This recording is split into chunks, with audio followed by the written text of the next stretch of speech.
राम कौन विधि एति बिसहरि बाजत नुपुर।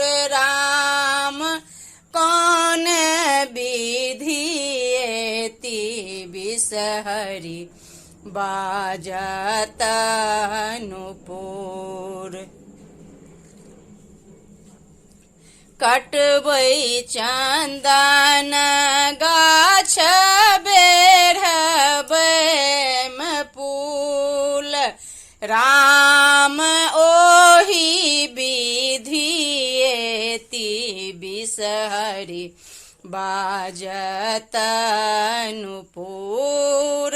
राम ओहि विधि एति बिसहरि बाजत नुपुर। हम राजे स्वामी जी के नामी केश। राम मुठी एक डाँर छानी अलपा बयस। राम मुठी एक डाँर छानी अलपा बयस। भनहि विद्यापति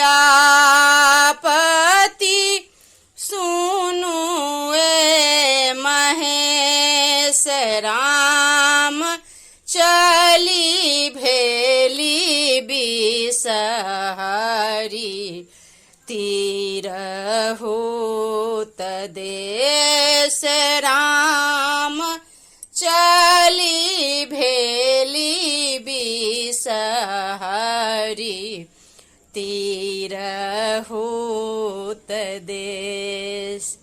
सब पंचमी मधुश्रावणी पूजन हर के ऊपर नाग देवता के भगवती बिसहरा के आशीर्वाद बनल रहे। यही शुभकामना के संग अपने सबका प्रणाम, धन्यवाद।